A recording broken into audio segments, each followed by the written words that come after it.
Well, hello there, and welcome back, or maybe this is your first time to the business of story.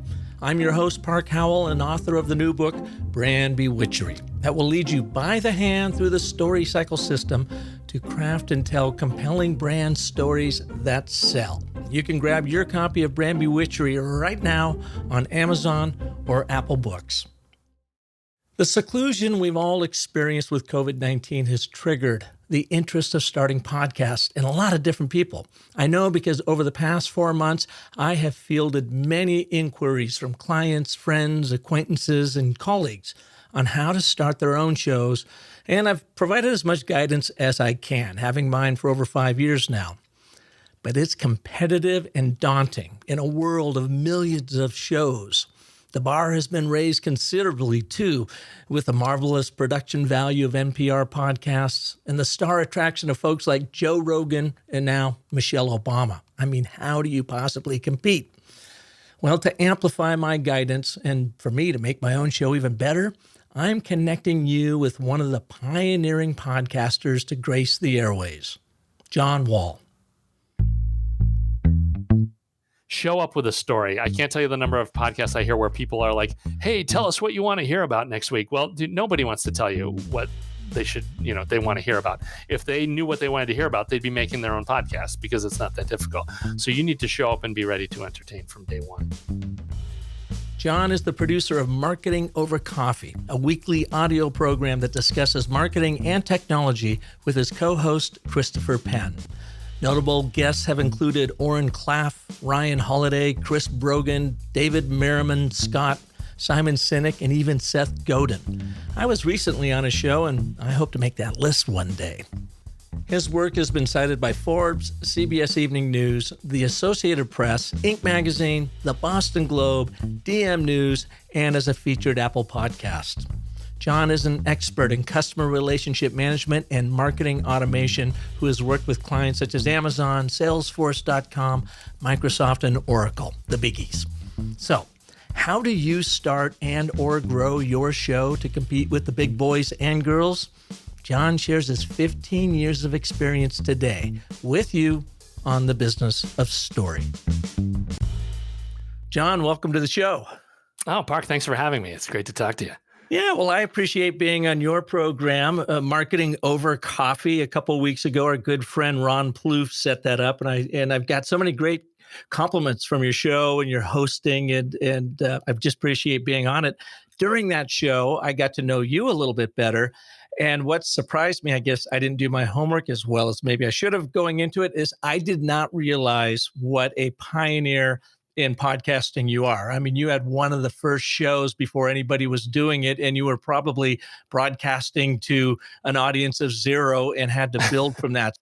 But the big question that I'm going to pose to you today, John, is with over 1 million podcasts worldwide out there, so much competition doing it, is now a good time to launch a podcast? And if so, what would be your top tips in helping someone get focused and make sure that they're as successful as they possibly can early on? But of course, before all of that, this is the business of story. So we need to hear your backstory. How do you find yourself where you are today? Oh, yeah. It's a long and varied road. I was all over the place. I did 5 years of insurance actually out of college and had a chance to kind of do a bunch of stuff there. But as I wound down out of that job, that was when the internet and tech was really taking off. And I realized there that, I really need to get on board with tech. And that's the place where I can kind of take advantage of this wave as it starts to spin up. So insurance, were you selling insurance? No. So this was crazy. I was working for a company that does alternative dispute resolution. So the company was called Arbitration Forums. And yeah, most people don't realize that, two people get in a car accident and their insurance companies just write them a check and they go away and life is good. But actually, in the past, the insurance companies would sue each other. They would say, hey, my guy was at fault, so you should be paying the whole thing for this. And many years ago, back in the 40s, the courts got tired of this. They were like, look, we don't need to be hearing 20 cases a day of State Farm versus Allstate. You guys go make this go away. Do something about it. And so the industry created this. It was then actually a nonprofit trade association that would have insurance adjusters act like the judges, and they would hear these cases as if they were in a court. And so instead of spending 3 weeks in court, they would each throw in $45, and the company I worked for would put together the judges who would hear these cases and render decisions. And yeah, by the time I was there, the company had been around for 45 years and they were doing 250,000 cases a year. I mean, this was happening all over the country.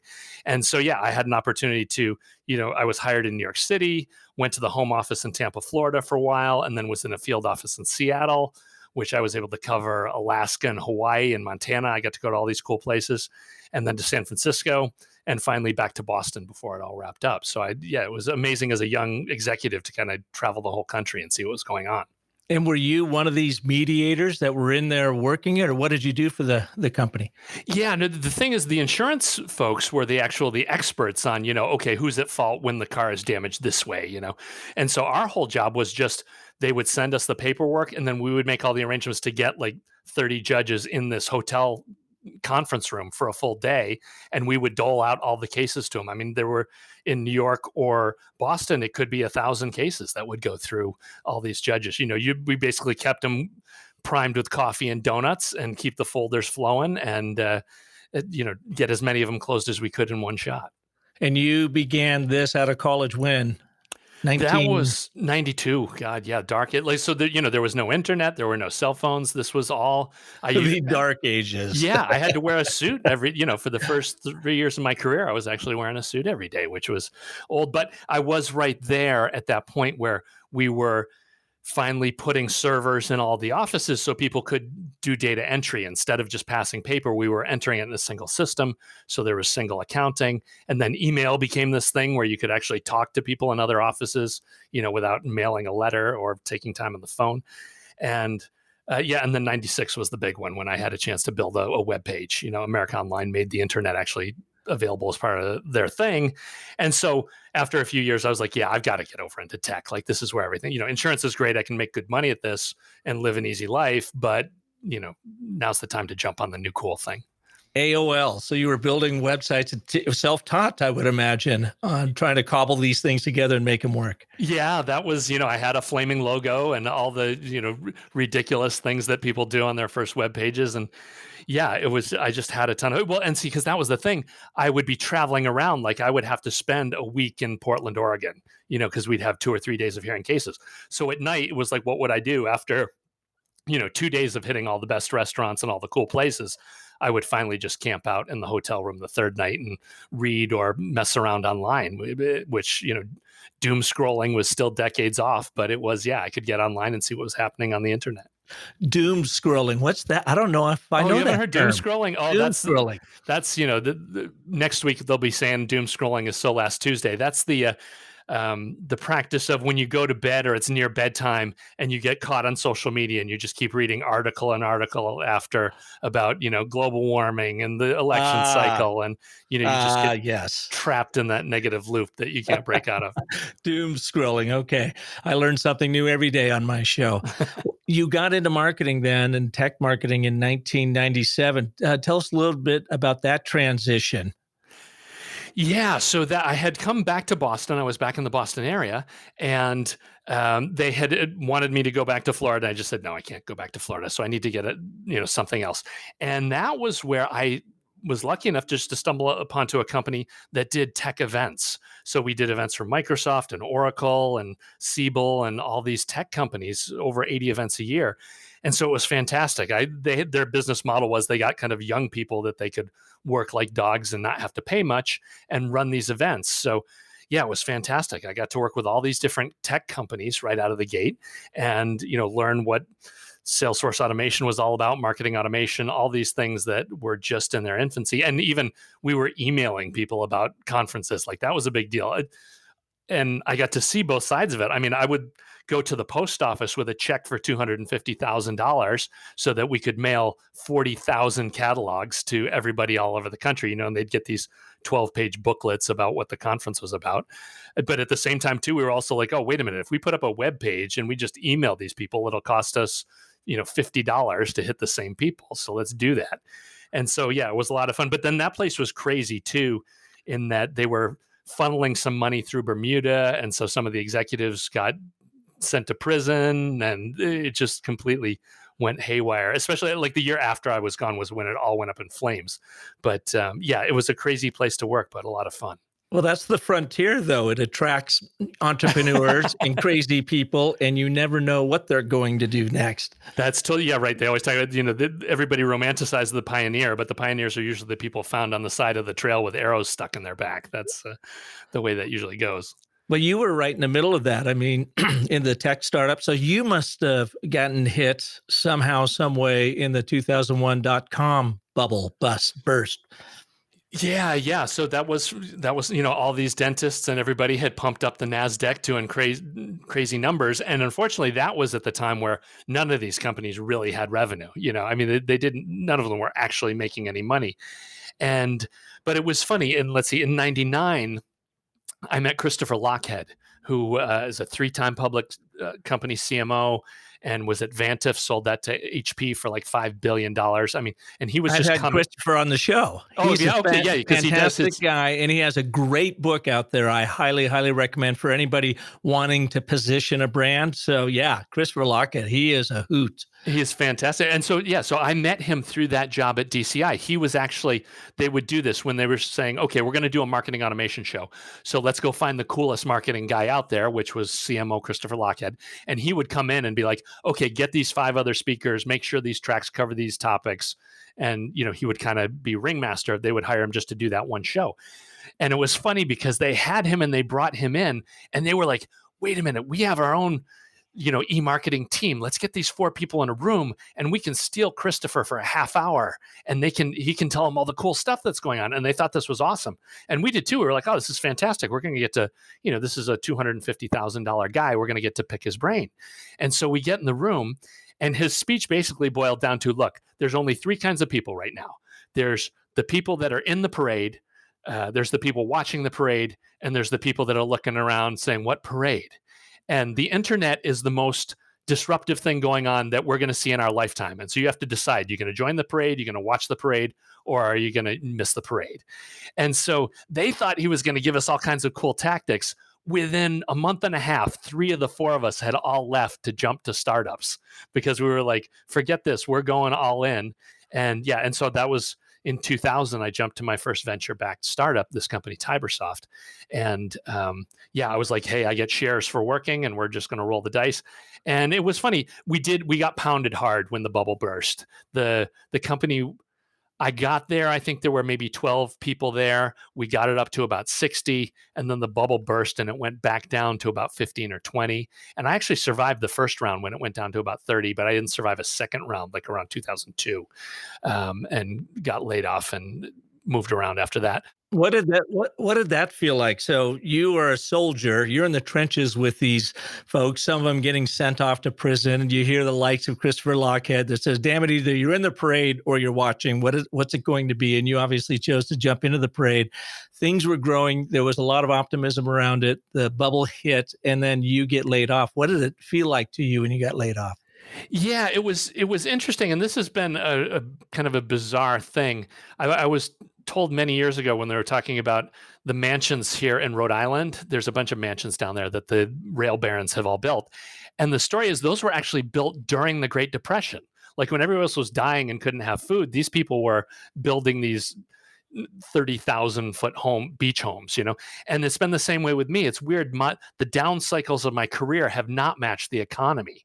So like in that first year where the bubble burst and things were really bad, I was still at Tibersoft and did more than a year there post the popping of the bubble. And, we saw the writing on the wall. It's like I had no marketing budget to work with. We weren't going to trade shows. We were really trying to, whatever we could do for free, we would do, which is great because you kind of learn that there's the phrase, we've done so much with so little for so long that we can now do anything with nothing. We had reached that point. There was nothing else to do but just gut it out. And so, yeah, by the time I got cut loose from Tibersoft, which was around 2004, 2005, like the market had bounced back and there were other places to go and other things to do.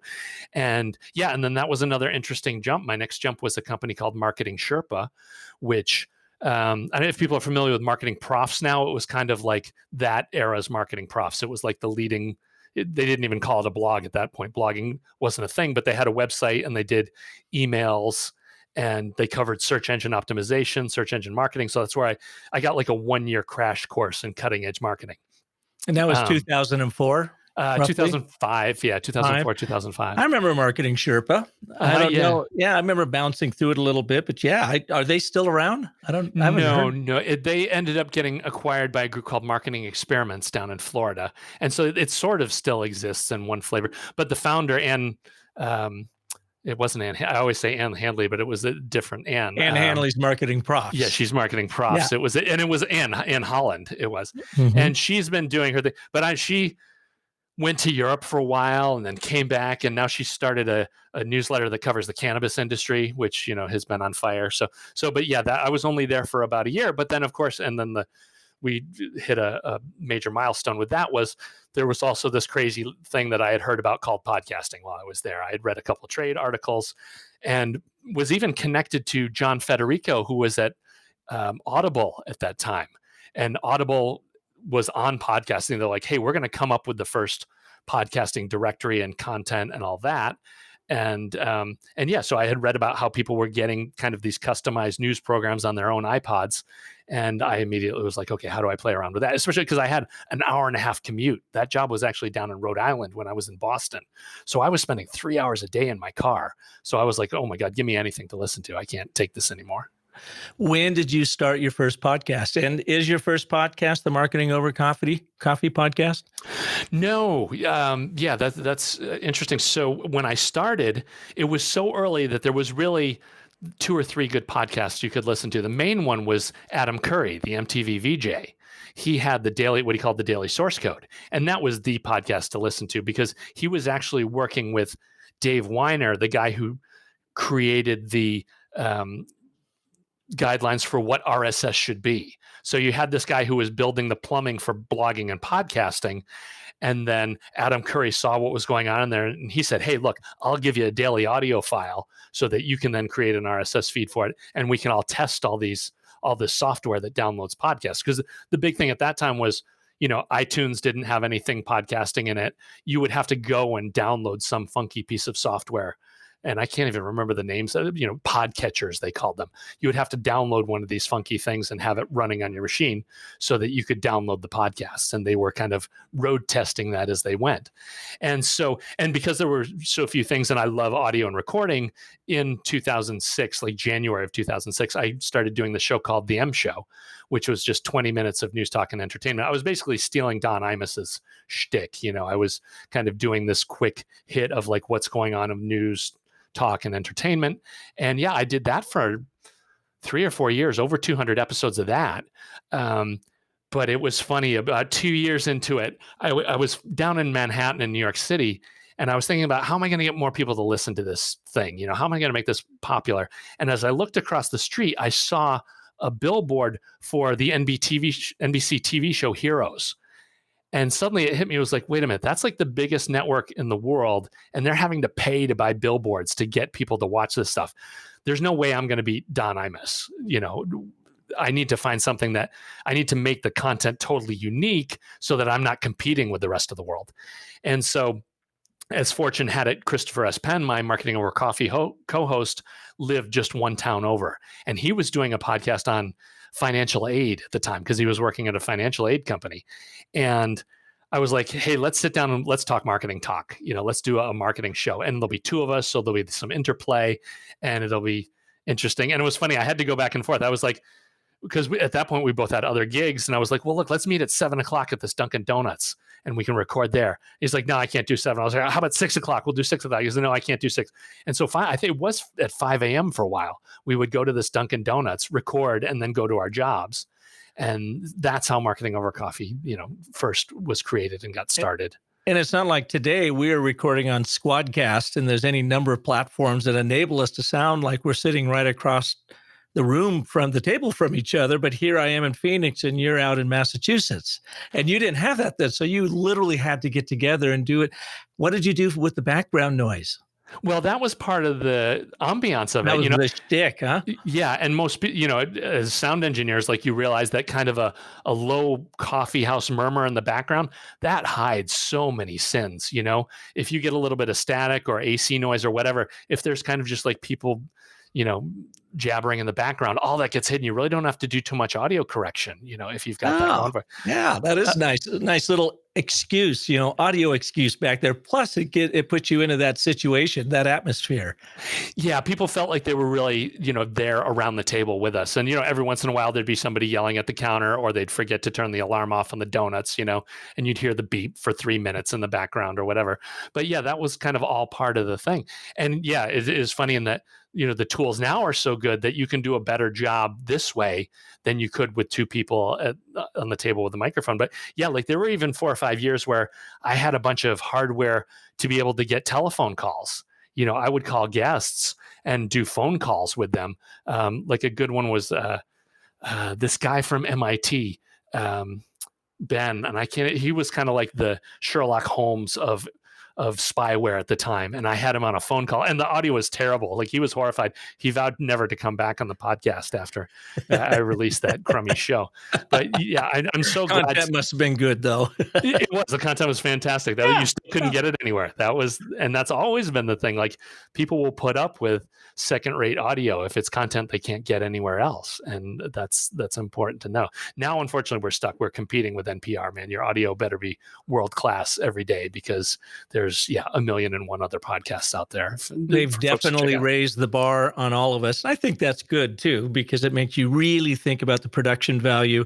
And considering that listeners are inviting you into the intimacy of their ears, when they're plugging on their earbuds, it better sound good.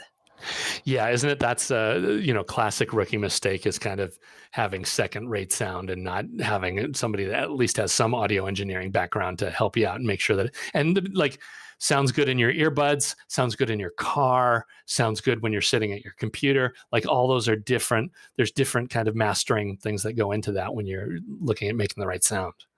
John, I've got a buddy of mine I grew up with. I've known him since the third grade. His name's Paul Herrick, and lives in Bothell, Washington, where I grew up, that area. And he's a total audiophile. In fact, one day I remember sending him a text saying, "Hey, I'm thinking about putting rock speakers around my swimming pool." Those like rock speakers. And he writes back with, LOL laughing. He goes, "I am literally standing in a audio studio looking at and considering whether I'm going to spend $5,000 for these speakers or not. And you're asking me the quality of rock speakers." So he was awesome because when I first started 5 years ago, audio quality wasn't as important. Back then there weren't as many podcasts out as there are today. And people just said content, which is still number one. But, you could phone it in basically audio quality wise. And I was never comfortable doing that because I cut my teeth in the marketing world as a writer, producer of radio commercials. And they were always theater of the mind, whacked out stories. I'll do a show on the old, production, but production value was really important to me. So I was doing my thing and Paul finally says, "Dude, you are doing so much work out there. I want to invest in you." So he sent me a Shure SM7B microphone. Okay. The Focusrite, Scarlett 2i. And I started using that and it sounded great. I mean, it really upped my game. But then he said, "Dude, we have to work on your de-essing and your blah, blah, blah." I mean, he was like my distant audio engineer and he was phoning it in for me at that point. He said, "Get the DBX," which I went and bought. What is it? It's the 286S. Got that plugged in. Been working on that now for the last 4 or 5 months to really try to make that sound as good as possible. I hope this does. And I also have our youngest boy, Caden Howell, who graduated from the Conservatory of Recording Arts and Sciences. And he's up in Vegas. And I called him and I'm sending him audio tracks. He goes, "Yeah, Dad, sounds pretty good and whatever." And I asked him, said, "What do you guys do when you are mixing tracks?" Because I will mix them in my headphones and it'll sound really good as I'm editing and, trying to put them together. But then I will go and play it at home on a different device and the music's too low or the guest is too low and I'm too hot. It got so frustrating. I said, "What do you guys do to figure that out?" Is there a ratio you're going for? He goes, no, Dad, we record, we mix it, and then we do an audio file and we take it out and I plug it into my car, my Prius, and I listen to it there. And then I put it and I just am constantly, working on the balance, doing it that way. It is no more scientific than just listening to it on a number of different speakers. And that's now what I've come down to. Before I just would cut a show, produce it, balance it, level it out and send it out, only to be in the car driving somewhere, listening to my show and going, crap, my balance isn't quite right. But how much work and effort do you put in? Because your shows always sound really great. Are there any shortcuts that you can share to make our lives easier? Yeah. There's a bunch of things that go into, and it's a never ending process. And it's one of the real stereotypes of podcasting is somebody says, hey, I want to start a new podcast. And the question is, well, what microphone do I buy? Like nobody ever talks about content. Their content is going to suck, but man, they're going to have the greatest microphone.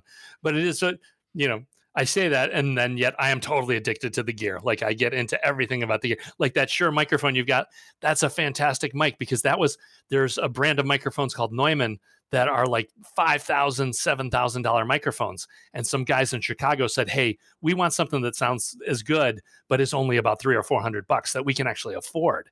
And so that's what drove that mic. And yeah, Shure is now a real workhorse in the industry. But as far as stuff that gets you to sound, above your pay grade, there's a few simple things that you can look at. At the very entry level, there's a piece of software called the Levelator, which will just grab any file where people are talking kind of at different levels, and it will make it one unique, level of volume. So, because what you totally want to avoid is that situation when somebody's in their car, and when one person's talking, they have to turn it up, and then the next person talks, and it blows their eardrums out. Like you have to get around that. And then sound engineering is like its whole own thing. I mean, there's people that go to school for years and then become, professionals that work for 20 years in that. But you'll learn about things like compression, where you're working to make the volume level more level. So you're not redlining and blowing out your audio. And I've got compression here, and I've been dealing and tweaking with it. Can I ask you real quick, John, on the Levelator? That's a piece of software that you plug in, and as you're recording, you record through the software to help level it out? No, it's post-processing. So that was actually Doug Kay, who had done a lot of WBUR stuff, I believe it was, National Public Radio in Boston. In the early days, they said, look, we're going to have everybody creating these files. So what you do is you download this app, and then you literally just take your WAV file and click and drag it on top of this piece of software, and then it will spit out in the same folder the file back, a second copy of it that has been cleaned up and will sound a lot better. And in this case, with Squadcast, I'm getting two separate audio channels, which I really like. I get yours, and then I get mine so that I can clean it up. And I'm actually recording a third one on GarageBand for myself. Just because sometimes Squadcast actually sounds better than GarageBand. I was kind of surprised. But what you would say, would you take then those two Squadcast files and drag them into Levelator, and it would read them together and give you output one with a balance? It would still be two separate tracks. You can still keep the tracks separate. Yeah. And so, and that's, then you get into a lot of arguments and testing of like, well, do you do that kind of compression before or after you do equalizing, or before even, so I have my workflow. I use Adobe's Adobe Audition, which is very similar to Audacity or GarageBand. It's the same kind of thing, but I actually have whole chains of effects that I like. So when I throw a file in there, it's got, it's got a compressor, it's got a noise gate, so that if the sound falls below a certain level, it just kills it. So you can it's an easy way to get rid of background hums and noise. You can have it just drop away. And then there's an exciter on there, which is actually a bunch of stuff. It's like some reverb, and you can expand the stereo separation to make things sound bigger, and you can bend the pitch to make yourself sound richer or stronger.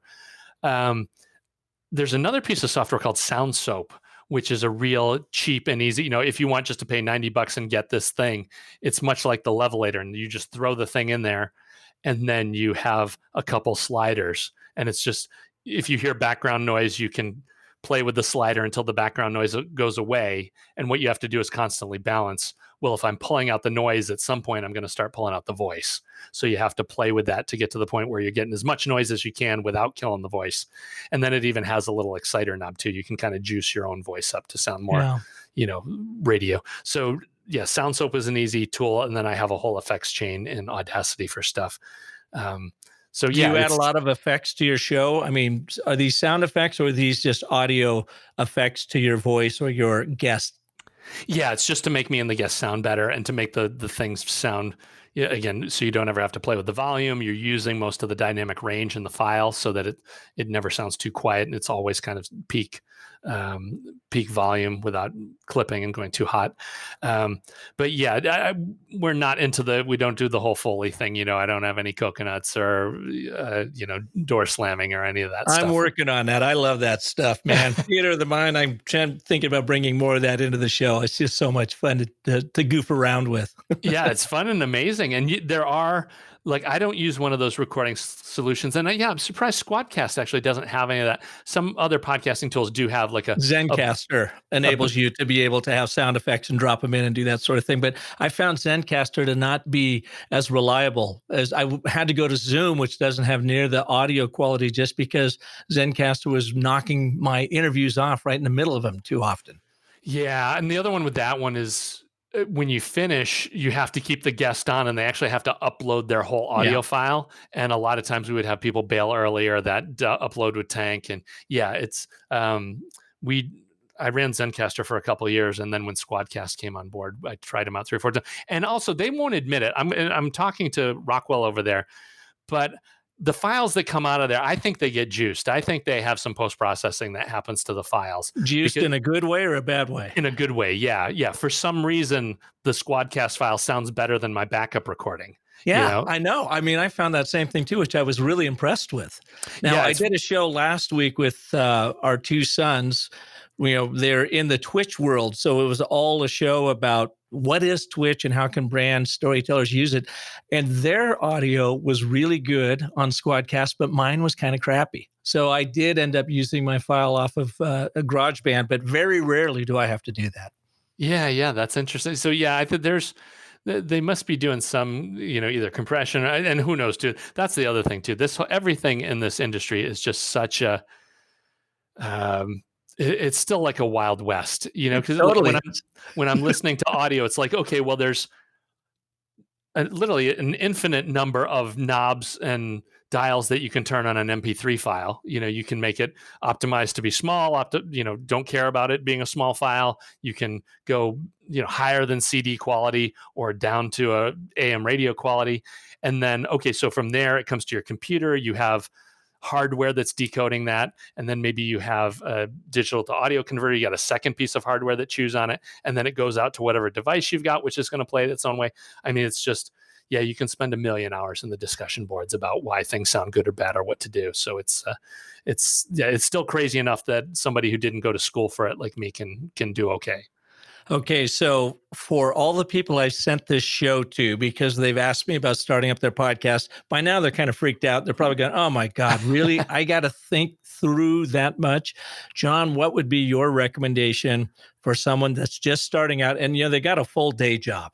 They're already busy taking care of clients and customers, and they're doing this out of a passion project and also maybe, marketing to grow their influence.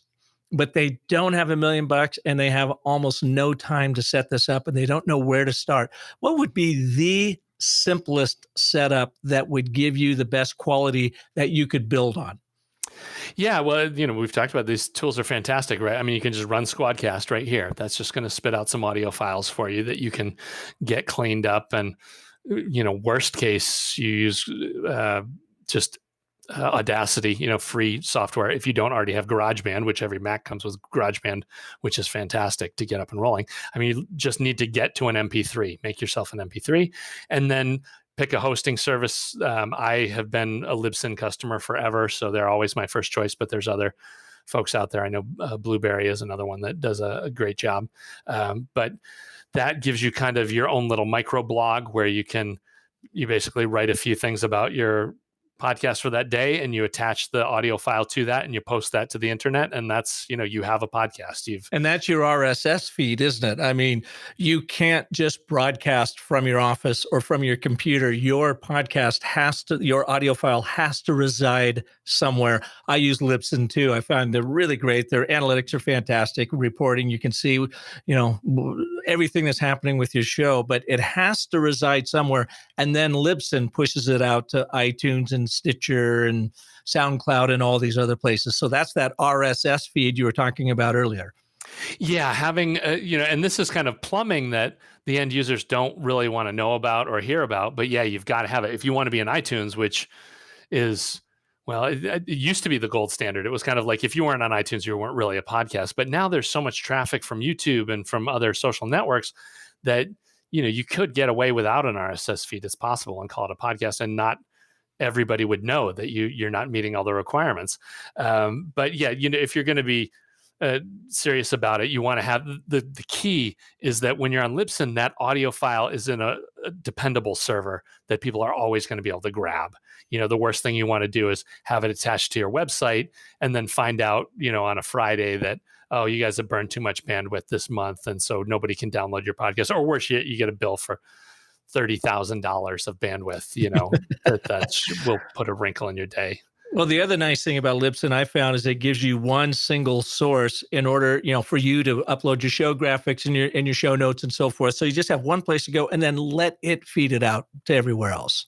So even if you can host it on YouTube and maybe it's, creeping in on the market share of iTunes, you're still going to want to be on iTunes, I believe. I mean, you want to get that as accessible as possible anywhere. And Libsyn is that singular point that enables you to do that, I found. Unless I'm thinking about that incorrectly. No, you totally you've nailed it there. So like we have a hybrid model in that we do have marketingovercoffee.com. Like we've built a website for that. And so that's actually the feed that we have people subscribe to is through our website. But I still rely on Libsyn for when I post it there. Libsyn puts it over on Stitcher, iHeartRadio, and there's a list of like 8 other, Google Play, all these places that Libsyn just makes that happen. Once I've uploaded the file, it shows up in all those places. Yeah. And you'll see in your metrics too, Stitcher isn't huge, but we count on 400 or 500, even big ones, 1,000, listens from that platform that if we weren't in there and on there, that wouldn't get to it, the outside world. So microphones, we've talked about everything from $5,000 microphones to, roughly the $400 Shure that I have here. I've got, a little Yeti Blue that I think I paid $150 for. That's what I started my show on way back in the day. It's not quite as good because it's, what are the 2 different kinds of mics? There's the condenser and then there's the what? Dynamic, yes. Thank you. So the condenser picks up more room tone, more audio noise, where a dynamic mic that I'm sitting in front of right now, while I can hear traffic going on in the background, I'm hoping you can't, because it's just right here. That dynamic mic is self-powered and it just picks up my audio. You can spend so many hours trying to figure out what's the right mic and what to work. And yeah, that dynamic mic is forgiving. And also there's no electrical current going through it. So it's just, as your mouth moves the diaphragm in that mic, it generates a tiny bit of current, and it's not enough for, like you said, the air conditioner behind you or the people in the background. That doesn't come through. And so that's the same deal. I use a boom dynamic mic because I know that I'm going to be checking show notes and I'm going to be looking over at the recorder. And so they call that off axis. With that Shure, you want to be square in front of the diaphragm so you're getting a consistent sound on your voice. So I use the boom mic so that I can move around and it doesn't sound like for my co-host, sometimes you can tell when he's looking around at his other notes and things because it sounds like he's walking away from the microphone. Yeah, you get a little bit of that ambience. Well, right now we're looking at each other on Squadcast. The nice thing is you can be interviewing your guest right across, but it doesn't record in video. It's just audio. You have a headset on with a mic that comes around to the side. What kind of system do you have there? And why did you choose to use that versus like your studio mic? Yeah, this is actually a custom rig that I actually build these on the side. This is it's a Sony. This is the MDR V6, but they also make the 7506, which is that's like a classic studio microphone. Like when you're watching Howard Stern, everybody's on the Sony 7506. And but the thing with that is it doesn't have a microphone. It's just a listening one. So I open them up, cut the cable out, and I put in a headphone jack. And so now this mic is a V-Moda boom microphone. It's a gamer's microphone. And but I don't know what the deal with this thing is. It's a $35 microphone and it sounds better than four or $500 microphones that I've tried and tested. It's just way better than it has any business being at the price point. So it comes as a microphone, but it's you attached it to the headphones. Yeah. Instead of the cord running into this here, I've drilled it out and there's a headphone jack in there. And so then this boom mic, you buy it and you plug it in there. What's your favorite, least expensive boom mic? Yeah, this V-Moda, this $35 gamer's mic. Yeah, it's the best one. There's more expensive ones. ATH makes a good boom mic. Basically sportscaster mics. When people go boom, they tend to get the sportscaster rigs. But yeah, for $35, this thing is insane. The one downside is I do okay with them. My co-host, he tends to break them about every 9-12 months, and so Sounds like a passionate guy. Yeah, flying around and yeah. And travel, I think, was the other. Now we're not seeing that, but back in the day, he'd be, going through airports and hotels, and in his bag, I think it would take a beating. But yeah, so I actually build these custom, and if anybody is looking for a great webinar headset, we can make these for you. I usually charge about $300 for them because it's a lot of parts and labor. But yeah, it's what works for me, and so. And where can people find that? Yeah, JohnnyHeadphones.com. That's it. Johnny Headphones. Yeah. That's in fact, I better go look at the site because nobody is interested. Nobody wants to pay top dollar for, crazy audiophile stuff. But if for some reason you are that nuts about headphones, yeah, God, in fact, I just recently did an update. I'm talking to a woman who's does headphones for the wire cutter. She's tested over 1,000 headphones. So I'm going to get her feedback because that's been a pet project of mine. A couple years back managed to get about $20,000 worth of headphones, 4 sets of headphones that were all around the $5,000 price point, and got to take those all for a test ride. Wow. And, yeah, it's definitely, it's diminishing returns. It's like, okay, this cost, 20 times more than anything I would ever buy. Is it 20 times better? No. Is it twice as good?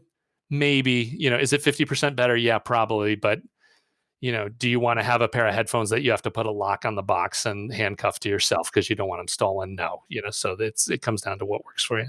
All right, Johnny Headphone, let me ask you this. You started your show way back when, and there must have been just no one listening. Because, it's brand new. And the whole concept of podcasting was brand new. Again, when I was talking to our son, Caden, about starting his Caden TV on Twitch, he said, Dad, I would go on for 12 hours in one sitting, and get up and take a few breaks. And I might have 1 or 2 people show up in that entire time. And he goes, it got really frustrating, but I just knew I had to just keep doing it. Next thing you knew, you had 3, you had 4, and then you had 10, and then something happened, it blew up, and then you'd lose a bunch of listeners. And he goes, it is a total roller coaster. Did you experience the same thing with your show? It's been interesting. So that first, when I did the M show, it did right out of the gate. I was up to around 2,000 subscribers, within 3 or 4 months, because I pretty much at that point had everybody that was listening to podcasts at that time. That was the whole universe. The entire world listened. Yeah, everybody that could listen to a podcast was listening to it. And how many shows do you think were running when you first started? How many podcasts do you think were out there? There was a point where it was under 1,000 even, because I remember there used to be a place called Podcast Alley, and they would have a top 200 listing of podcasts. And that was pretty, if you were number 198, you probably had 40 listeners, so that was the lion's share of the stuff. And then even what I did at that, there was, even though it was kind of brand new, there was a tech conference called Gnomedex that Chris Barillo used to do. And that kind of became like all the podcasters would go to that show. So there were 2 years that I went to that show in 2006 and 2007. And it's, I met all the guys at Libsyn. That's where I met everybody from Libsyn. That's where I met Todd Cochran of Geek TV and Blueberry, and Adam Curry was there. I got to meet Adam Curry, and Dave Weiner was there. Like, everybody was at these shows. And so that was the way to grow your show at that point, was meet the 40 people that were the tastemakers and go.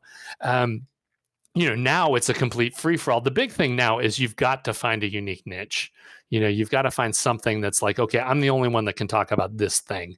And it doesn't matter how narrow it is. If we're going to talk about pizza chains in Missouri, or, just something that's like nobody else covers, that's kind of the key and the way to get in, because now you've got, any celebrity can crawl out of bed and start doing something about their last 3 or 4 movies, and they're going to just steal the crowd. So if you don't already have an audience that's willing to jump on board with you, it's a lot of work. So you got to have the content tight. You got to have a niche, and you got to have your content tight. We'll be right back with John Wall, host of the Marketing Over Coffee podcast, in just a sec. But I have a question for you.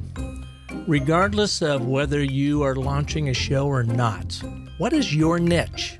Do you have your content as tight and focused as it possibly can be? Helping you clarify your story, to amplify your impact, and even simplify your life is precisely why I published my new book, Brand Bewitchery. You will not only dial in your brand story to define your unique niche using my invaluable story cycle system. I mean, it's grown brands by as much as 600%.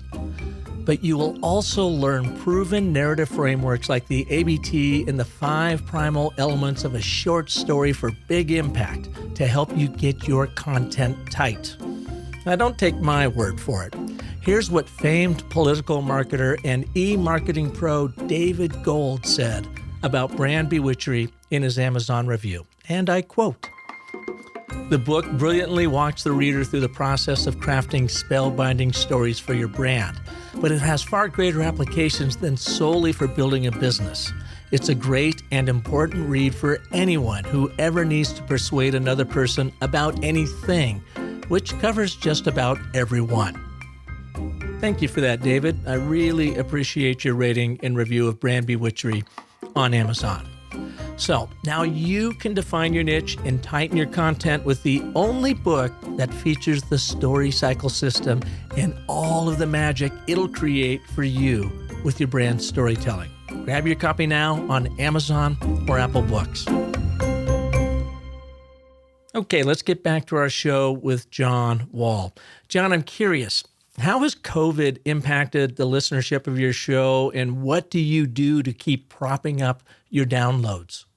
This whole, COVID and coronavirus thing has actually bumped things up. We initially took a hit. So around the start of the year, it was like around 55,000 per month. And it took a dip to maybe 48,000 in March, like right when things hit. But now the last 3 months, we've been breaking 70,000 a month. So it kind of continues to go. And we've reached a point where it's all about the organic growth for us. Originally it was kind of, you wanted to be able to be found in Google. And we've even given up on that now, because it's when people search Google, they get, okay, here's the top 10 top marketing podcasts. They get lists of podcasts. They don't find individual podcasts. But we've crossed over in that we've been around long enough that when somebody does a top 10 list of podcasts, we usually make the cut somewhere in there. And now that when you search for Google and you get 10 lists of 10 and we're on 8 of the 10, we're always getting introduced to people. So have you ever had to pivot on the focus of your show as more competition showed up talking about tech and marketing? No, that's the unique thing for us. That's kind of what we bring. In fact, we joke about how Chris is an IT guy that had to get into marketing, and I'm a marketing guy who had to get into IT. I mean, that's really what the whole show is about. You've got, Chris is just doing all this crazy data science stuff and cutting edge tech. And I've been the guy that always has to figure out, okay, how does this actually translate to leads and deals and grow a company? And so between the mad scientist and the used car salesman, we have our own unique take of the world. And that's what works for us. So are you not promoting your show if it's all organic growth? Or what do you mean by organic growth? And how can people launch a show and start getting some listeners so that they feel like it's worth their while? Yeah, we do a lot of, there's Facebook, LinkedIn promotion. We'd run some paid ads. We do some stuff on that front. We're always doing events. That's one thing that's worked both for us and for Trust Insights, the company that we're working with, that we founded as part of this. So yeah, it's kind of, you're always in a promotion mode, but it's not like we're spending, 20 grand a month trying to get this across all channels or whatever. It's always been very focused, and the organic thing has been kind of the lead part of it. And building a great community has really been, that was really why we started with this. We never thought the thing could actually support itself or grow, but it was just like, okay, let's connect ourselves to everybody in marketing and tech and use this as because the big thing for us is marketing automation people. Like, when you're at home for the holidays, nobody wants to hear about what you've got going on with email marketing or search marketing. Like, everybody's eyes glaze over and they just want you to stop talking. So to have an audience where we can talk about this stuff and actually get the jokes or understand the thrill of victory and the agony of defeat is really kind of what makes it a special group of people and the most fun. Well, John, thank you so much for being here. Any last thoughts for the audience? I'm about ready to launch my new podcast. What's the one or two or three things that they could do to help prop themselves up, because it doesn't happen overnight, and to start building their audience? So one thing that we didn't touch upon that's really important is, I always say, in fact, I go too far. I say that you should do 10 shows before you release anything. Get your whole shtick down, find out how things work with you and your hosts or your guests or whatever, but put 10 in the can before you actually go put it out on the internet for the rest of the world to see. Because we usually find that, like, by the 5th show, it's completely changed from the first 2 or 3 episodes. And so you don't want those embarrassing episodes out there, making you look bad. And remember that a lot of different ways to get podcasts may put your first episode as the #1 episode. So you don't want somebody listening to your trial as their first exposure to your show. So that's huge. And then have, right into your neck of the woods, show up with a story. I can't tell you the number of podcasts I hear where people are like, hey, tell us what you want to hear about next week. Well, dude, nobody wants to tell you what they should, they want to hear about. If they knew what they wanted to hear about, they'd be making their own podcast, because it's not that difficult. So you need to show up and be ready to entertain from day one. And so, yeah, I think between, don't go live until you're ready to go, and have your story tight. That's probably the best advice I can give. And patience, because it doesn't happen overnight. Joe Polizzi from Content Marketing World was on one of my very first shows way back in the day, and he said, on average, when you're putting out content, be it a show, maybe it's a blog or whatever, plan on 16 months, a year and a half of religiously doing it over and over again. And you will then start seeing an uptick in your listeners, viewers, readers. Did you have that same experience, or do you think that's changed any in the last 3 or 4 years? Well, it's interesting. We've kind of always had this probably 8 to 20% organic growth every year. It's just kind of been a solid thing. But what we found were that there were certain inflection points where, if you just hung in long enough, if you were messing around with all the crummy software and managed to stay in long enough for iTunes to add podcast, it was like, boom, you got 20% tacked right on. If you had lasted the drought between the nerds and the rest of America showing up, so that you were still there when Serial hit, when that true crime podcast lit on fire, that was good for like a 4-month growth period of 20% as the whole world found out about podcasts. And now is another one. It's like, if you just happen to have a great catalog of episodes when suddenly nobody's going into the office and trying to figure out what to make of life, and they're turning to podcasts, you can take advantage of that. So yes. And we definitely noticed this with videos. We used to have a lot of clients that were like, oh, I want to do some viral videos. And they'd like do one video, and we say, no, you need to do 15 videos, and you put them all out there. And then the crazy thing was, they may not hit for 18 months. They would sit out there, but then suddenly one day somebody found it, and they were the person that forwarded it to their 12 friends who are all in the industry or whatever. And yeah, a year and a half later, suddenly it could light on fire and go. So yeah, it's kind of like farming for masochists. You're like planting these seeds, and it may be years before something finally lights up, but you just keep planting and hoping. Farming for masochists. That pretty much sums it up right there. John, thank you so much for being here, for taking the time to be on the Business of Story and sharing what you've learned over your pioneering work in launching podcasts way back in the day, before there were really very many, and how you've stood the test of time. Oh, thanks. My pleasure. Yeah, you catch up with me. I'm over on Twitter at John J. Wall. You can always catch up with us at Marketing Over Coffee. We always love to talk this stuff. So glad to have a chance to chat. And Marketing Over Coffee, is that a weekly show? Yeah, we come out every week. It's 20 minutes, 20-ish minutes. It goes as long as 40 sometimes, but we try to keep it real tight and straight to the point. Awesome. Well, thanks so much. And thank you all for listening to this edition of The Business of Story. If you liked what you heard, share it with a friend, family, colleague, member, a boss. If you're thinking about doing a podcast, well, there you go. You'll learn from one of the best in the business. Or if you know someone that's trying to start a podcast, share this episode with them.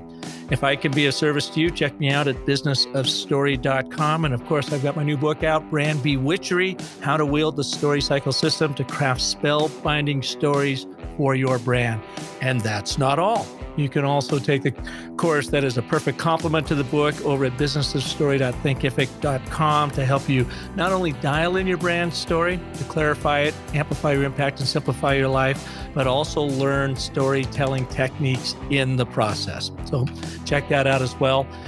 Really appreciate you tuning in every week here at The Business of Story. And until next Monday, when we will have another story artist on here for you, like John, remember that the most potent story you'll ever tell is the story you tell yourself. So make it a great one. Thanks for listening.